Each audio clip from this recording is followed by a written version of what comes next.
It's time for your daily dose of all things Chicago sports. This is the Daily Score. Now, here's your host, Mark Grote.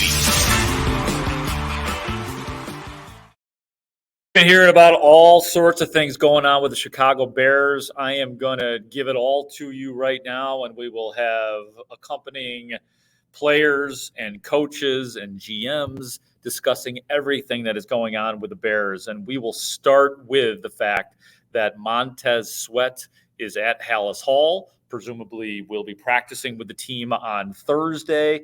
And the poll's going to tell you everything you want to know about Montez Sweat, including a potential contract extension for a guy who, as of right now, is out of contract after this season.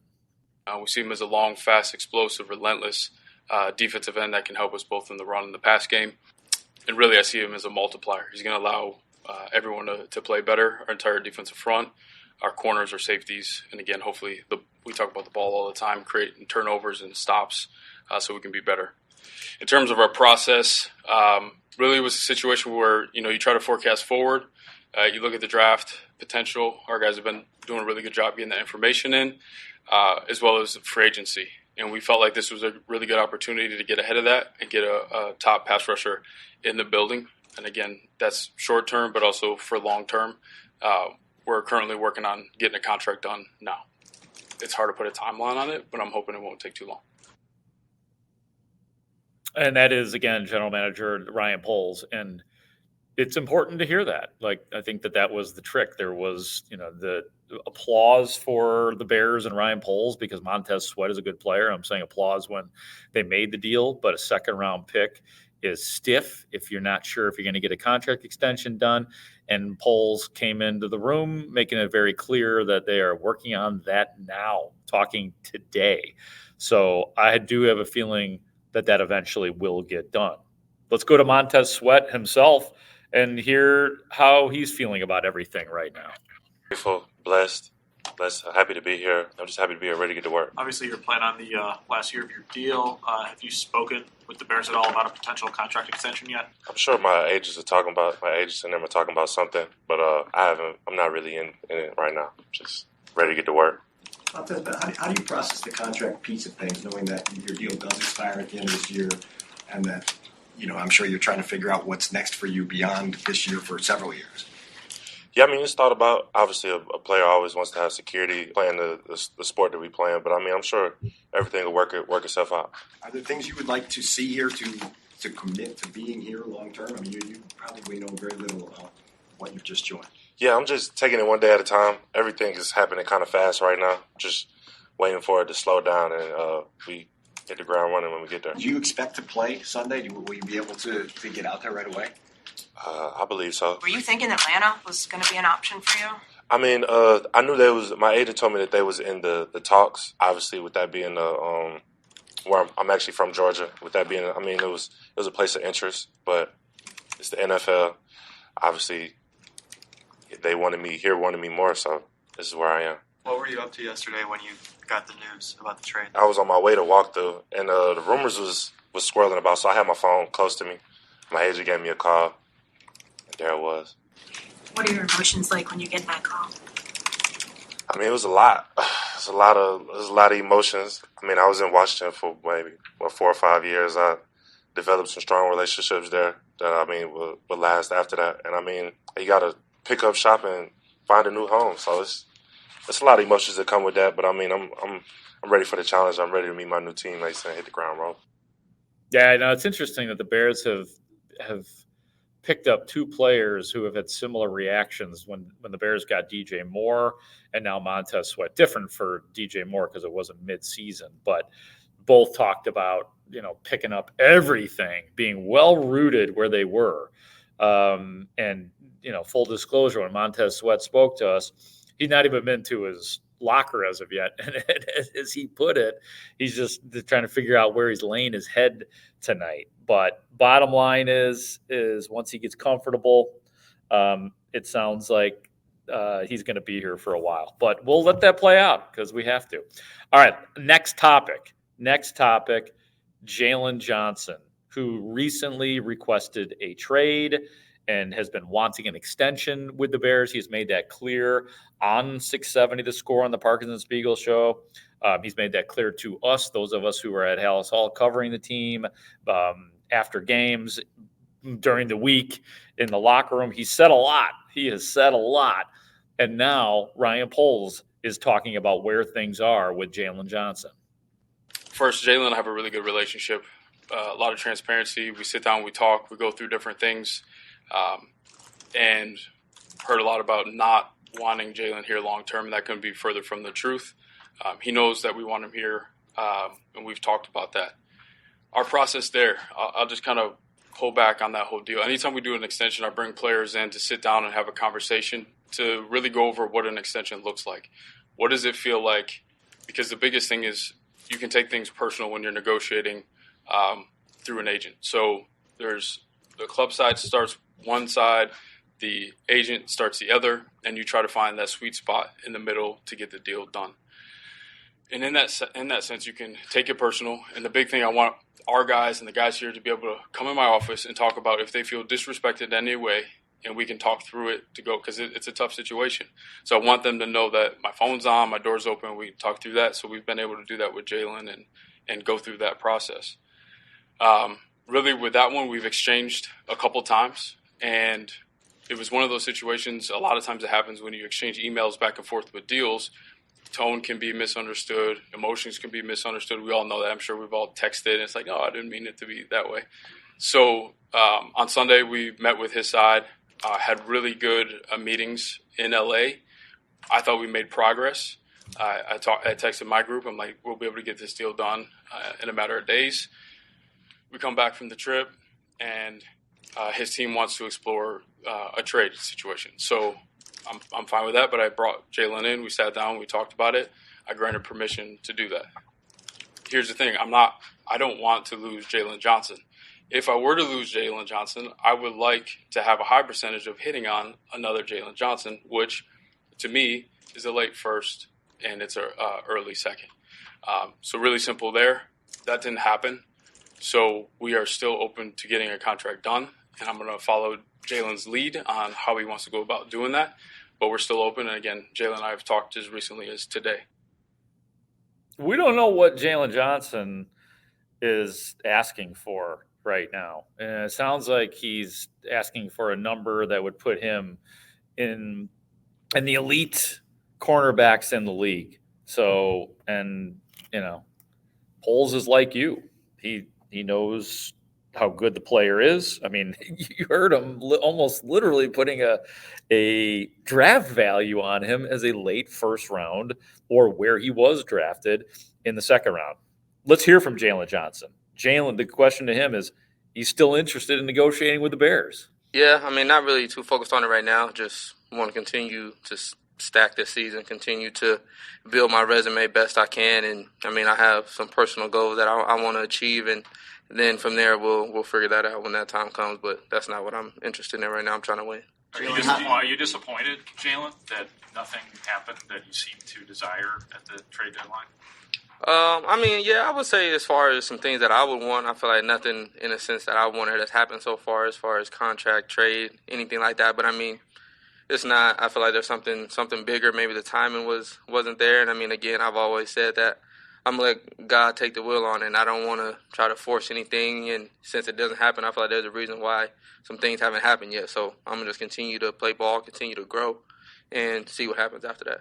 And how did it happen? How did you guys go from a few months ago, Ryan Poles talking about wanting to have you here, you talking about wanting to be here, to you asking to be traded?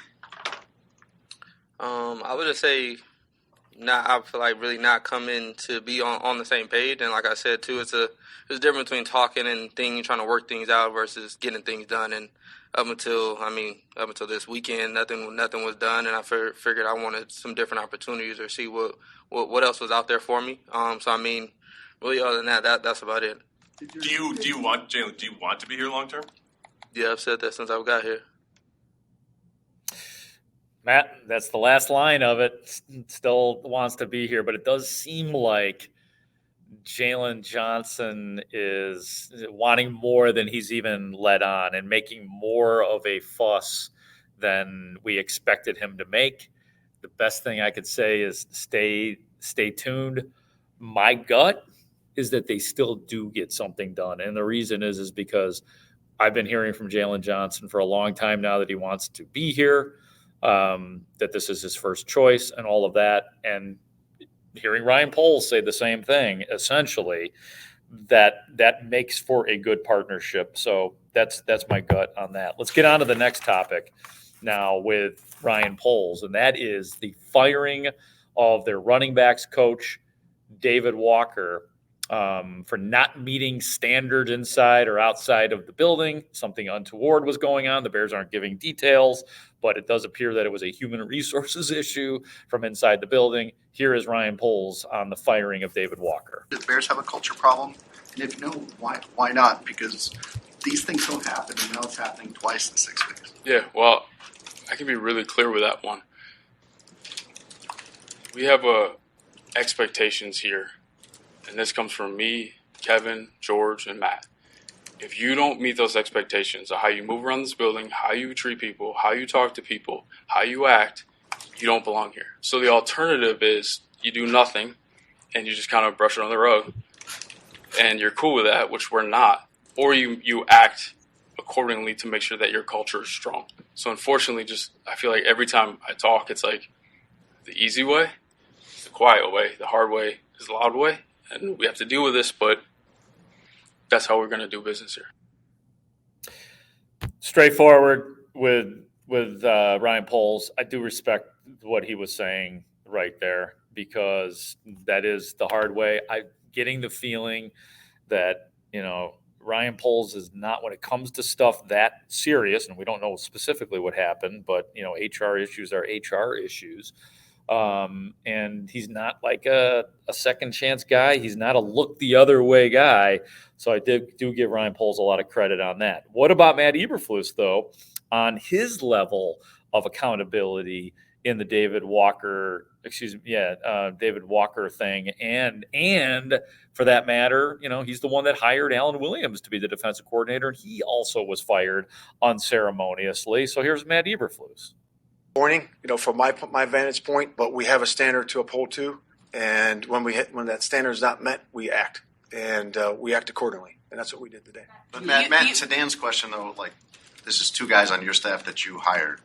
What is your responsibility for this instability and these issues coming up? Guys that you did background checks on and worked with. Yep, I would say that the responsibility is there because I'm the head football coach, but I would also say that the standard, right, has to be met, and when it's not met, you make a decision, and we did that. You pride yourself on building a team based on culture, yet by week 9, 2 coaches are off the staff. Is there a culture issue within your coaching staff? Absolutely not. Absolutely not. The culture in our building is outstanding. The guys work hard every single day. The relationship piece is there. We care about each other, and we're working diligently to get this thing turned. We're 2-2 in the last 2 games. One game was real close. I had a chance at that one, and we really feel we're turning the corner there, and we feel excited about this week. But to answer your question, our culture is awesome.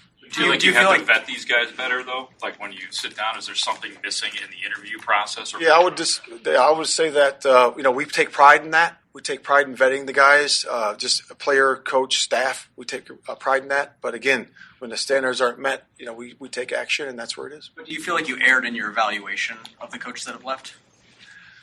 I would say that, like I said, we're just we take pride in that. Okay, and then again, actions are actions, and then we got to take action for that. What was the response in the room? What was the response from your? Yeah, it was part of the team meeting, right? So I met with the leadership council this morning, and it was good. It was good. The guys were, obviously, I got to the running back guys first, and then worked from there and talked to the leadership council. Our guys are resilient. They really are. They're tough-minded.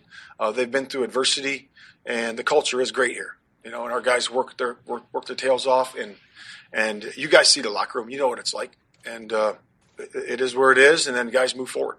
When you came here, you said you want to be a CEO-style coach. Do you think that these departures reflect poorly upon your ability to do that? I would say, like I said, it is where it is right now. And again, we took action, with the situation that we've had, and that's where it is.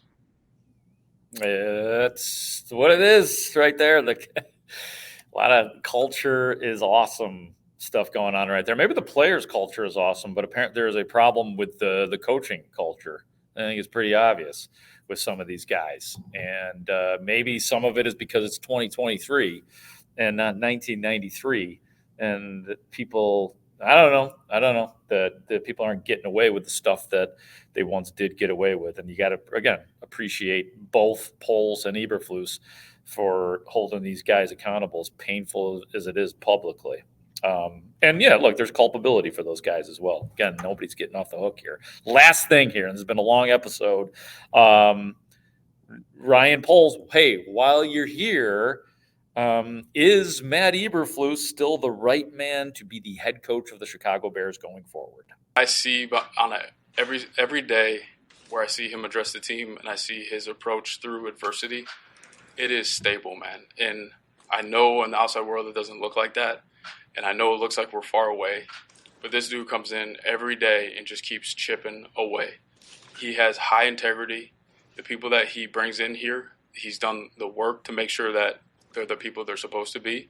Again, we hold that standard. If it doesn't follow that and people aren't acting that way, they're not here. But the way that he holds everything down here is incredible for how loud it is, how tough it is. I mean, this team, you could watch them. They fight. I know this past weekend wasn't great, but you can't watch that team and be like, oh, they're going to fold. Most teams fold, and they're not folding. It's been hard.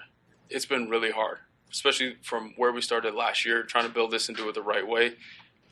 What I see from him on a daily basis and how he gets his team ready on a weekly basis, to me, I see a grown man that has leadership skills to get this thing out of the hole and into where it needs to be.